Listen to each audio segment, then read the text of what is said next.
안녕하세요. 오늘은 진리전쟁 6번째 나눔을 갖도록 하겠습니다. 2단, 어째서 우리는 2단을 언제나 경계해야 하는가?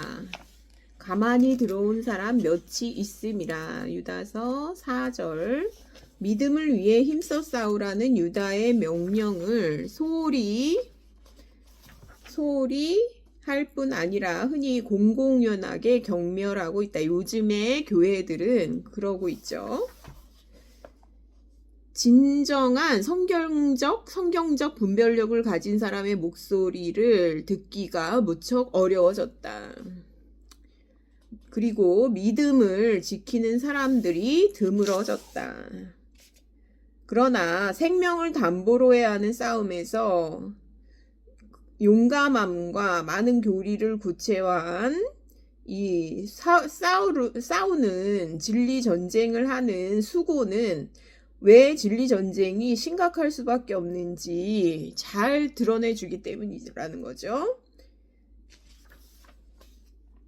영지주의가 지지자들을 얻거나 잃고 있던 초기 시대 동안에도 다른 심각한 죄들이 교회 내부에서 싹트고 있었다. 그 새로운 죄들 가운데 다수는 그리스도의 성육신에 대한 다양한 영지주의 이단의 속편과 모조품이었다. 영지주의 가르침이 많은 혼란과 오해를 야기했기 때문에 예수 그리스도의 인성과 더불어 그분의 신성을 어떻게 이해해야 하는지에 관한 질문은 교리 논쟁을 위한 도화선이 되었다. 진리는 시간이 가도 변하지 않지만 이단은 항상 변한다. 시대 흐름에 따라, 유행에 따라 변하죠. 이단의 교묘함은 늘 움직이는 변화의 풍조 속에서 가장 분명히 드러난다. 어떤 심각한 오류가 교회를 위협하면 우리는 방어를 준비하고 위협을 격퇴한다. 그러나 그 순간 그 거짓 사상의 또 다른 극단적 모습이 어딘가에서 새롭게 나타난다. 그런데 그 추세는 원래의 거짓 사상의 변형으로 되돌아간다. 그래서 이것이 교회의 역사에 두루두루 나타나는 것이다. 똑같은 이전의 거짓 사상들이 새로운 옷을 입고 나타나기 때문에 마음 놓고 거짓 사상이 소멸됐다거나 사라졌다고 생각할 수 없다. 사벨리우스주의, 예수 그리스도의 인성에 대한 논쟁에서 시작된 가장 골치 아픈 거짓 교리 가운데 하나는 당시 교회 안의 선생들 가운데 한 사람이었던 사벨리우스에 의해서 로마에서 시작되었다. 그의 교리 체계를 양태론이라고 부르는데요. 사벨리우스는 하나님이 옷을 갈아입듯이 자신을 하나의 모습에서 다른 모습으로 연속해서 변형시킨다고 믿었다. 그래서 사벨리우스의 체계로 볼 때 성부와 성자는 실제로 구별되긴 하지만 영원히 다른 객체로 동시에 공존할 수는 없었던 것이다.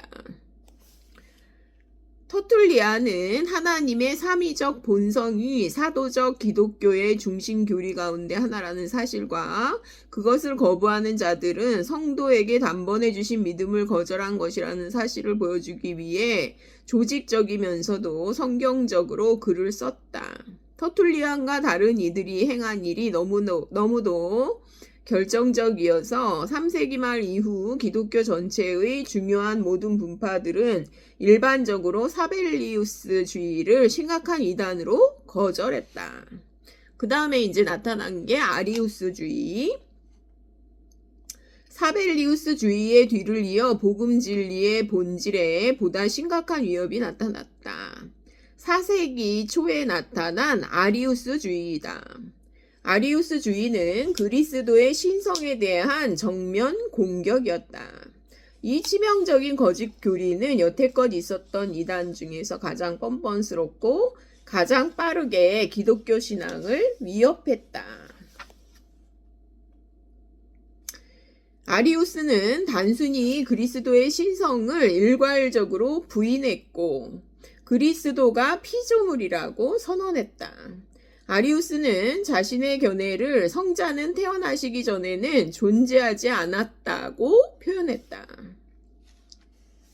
성자는 영원하지 않다. 그분은 성부를 온전히 파악할 수 없고 하나님이 창조하실 때까지는 존재하지 않았다.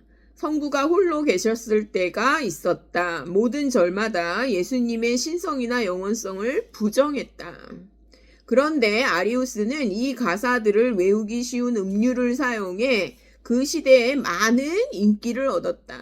특별히 항해사들과 여행객들이 아리우스의 사상을 제국 도처에 유포했다. 순식간에 아리우스의 신성 모독적인 이 식구들이 교회의 찬송가까지 바꾸기 시작했다. 아리우스는 예수님이 단순한 사람 이상이란 걸 인식했지만 그분이 완전한 하나님보다는 저등한 천사장이라고 주장했다. 이런 이유로 그는 그리스도가 신성함이 있다고 얘기했고 그리스도를 주님으로 고백했으며 경배의 대상으로 가치가 있는 분임을 인정했다. 아리우스의 체계에서는 예수께서 거의 하나님이긴 하지만 아주 똑같은 정도는 아니다 이렇게 생각하는 거죠. 아리우스의 교리 체계가 가지고 있는 의미상의 아주 교활한 차이 때문에 많은 사람들이 그 심각한 죄의 가면을 보지 못한 채 그의 사상을 정통 교리처럼 착각했다. 아리우스는 주님 되심을 신성으로 이해하지 않았기 때문이다.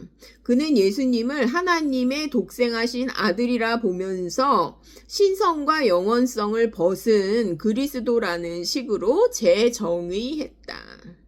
이게 좀 요즘에 나오는 어떤 사람들의 교리하고도 조금 비슷한 것 같아요. 그래서 이제 참 사람이라는 거를 이제 재정의를 하는데 피조물의 위치를 깨달은 사람이 뭐 참 사람이다. 그러면서 아무것도 할 수 없는 약하고 무능한 존재가 참 사람이다. 뭐 이런 식으로 그걸 깨닫기만 하면 참 사람이 되는 걸 깨닫기만 하면 구원이다. 뭐 이런 식으로 이런 이제 유행처럼 막 이게 이제 퍼져나가는데요. 이런 이제 사상을 퍼뜨리는 사람들도 있는데요. 여기 아리우스도 이제 그런 생각을 가졌었죠. 아리우스는 아들의 신분이라는 개념이 그리스도가 자기 존재를 아버지로부터 시작했다는 것을 입증하는 것이라고 주장했다. 즉 예수는 영원하면서 동시에 아들이 될 수는 없다는 말이다. 이게 도대체 그리스도의 신성을 부인하는 거죠. 아리우스주의가 쉽게 뿌리를 내릴 수 있었던 까닭은 그 세대에 많은 그리스도인들이 교리에 관하여 별 조심성이 없었다는 점이에요. 그리고 이제 콘스탄틴 대제는 형식적으로는 기독교에 대한 어떤 형태의 박해도 법으로 금지한다는 밀라노 칙령을 공표했죠. 그렇게 되면서 사람들이 대량으로 교회에 몰려오던 4세기 대부분에 걸쳐 아리우스주의에 대하여 어떻게 처신해야 하는지 어느 누구도 확실히 알려주지 않았다. 그런 과정에서 아리우스의 교리를 끝까지 반대한 무리들은 점차 교회 내에서 독특한 소수가 되기 시작했다.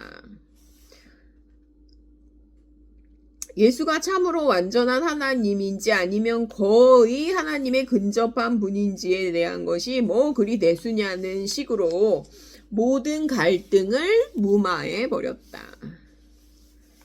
그러다가 콘스탄틴은 이제 갈등에 지쳐 있었는데 연합을 호소하는 뭐 감격적인 연설로 공의회를 열었고 콘스탄틴은 교회에서의 불일치가 어떤 전쟁보다도 고통스럽고 두렵다고 말했다. 그래서 이제 하여간에 이단을 분별하지 않으니까 그냥 이렇게 섞여 있었던 거죠.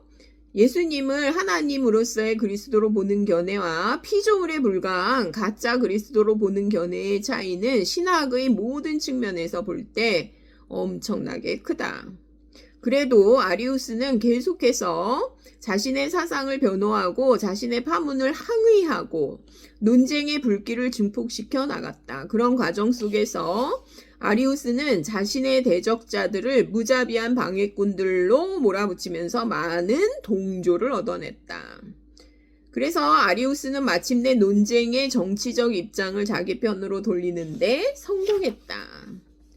그러다가 아타나시우스라는 사람에 의해서 이 사람은 성경을 조목조목 예로 들면서 아리우스 이단을 끈질기고 철저하게 반박해 나갔죠.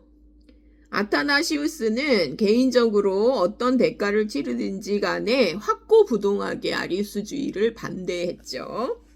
그래서 결국 아리우스 개인의 카리스마와 단어의 의미를 흐리게 하는 능력, 그리고 죄의 심각성을 분명히 드러나지 않게 하는 영리한 기술이 없는 상황에서 아리우스의 실상이 하나둘 드러나기 시작했다.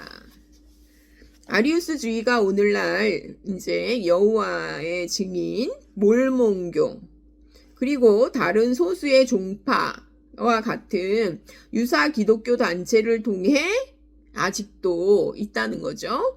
명맥을 이어오고 있지만 아리우스주의의 사멸은 진리전쟁에서 한 사람의 신실한 열심의 능력이 가져다준 위대한 결과였다. 이제 미묘하니까 이제 잘 분별하지 못하고 받아들이다가 아타나시우스에 의해서 이게 이제 밝혀지게 되는 거죠.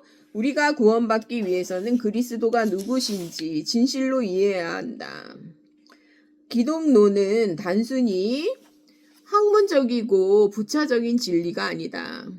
이 일련의 사건들은 진리 전쟁에서 얼마나 많은 것이 걸려 있느냐에 대한 중요한 교훈을 준다. 또한 거짓 선생들이 자신들의 주장을 관철시키기 위해 어떻게 교활함을 이용하는가를 보여주는 고전적 신뢰다. 그래서 이제 유다는 사탄과 그를 추종했던 천사들의 타락을 언급한다.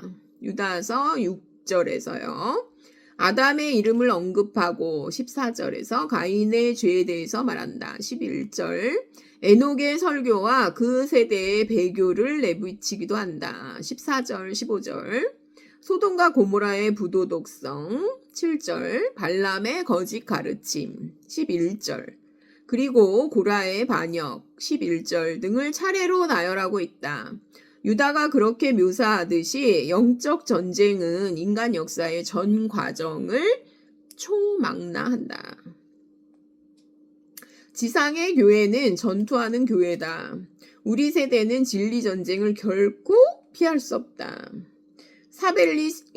사벨리우스주의가 강력히 복구했다. 단일성, 오순절, 성령 운동으로 그들은 삼위일체를 부정한다. 즉 고대 사벨리우스주의와 분간할 수 없을 정도로 닮아있다. 오늘날 복음주의 운동 대부분이 성경과 역사의 교훈을 완전히 묵살하고 전적으로 일치하지 않는 것을 대수롭지 않은 것으로 무시하는 경향을 보인다. 이게 이제 지식이 없어서 그렇죠. 진리에 대해서 이제 모르기 때문에 양태론의 독특한 변형을 고수한다. 그러니까 오순절 성령운동, 연합 국제 오순절 은사교회 이런 데가 양태론을 정당한 복음주의 선택인 양 받아들이고 있다. 그리고 이제 그 진리에 대한 해묵은 전쟁이 지금도 나타나고 있다는 거죠. 아리우스주의나 이 예수님의 신성을 부인하는 그런 이제 이단이 나타나고 있다는 거죠. 진리에 대한 해묵은 전쟁이 마지막 필사적인 비상을 준비하고 있다. 모든 역사는 그 목표를 향해 오래 이어진 꾸준한 행진이었다. 이제 그것이 그 어느 때보다 훨씬 더 가까워졌다. 그래서 이 분별을 할 수 있는 사람들이 소리를 질러야 되죠. 나팔 소리를 내야죠. 그래야지 이 사람들이 아주 교묘하기 때문에 이게 뭐가 잘못된 거야? 이거를 무장 해제하고 들으면 진짜 구분하기가 힘들거든요. 그러니까 여기서는 이 장에서는 사벨리우스주의와 아리우스주의에 대해서 그 말씀을 나눴습니다. 감사합니다.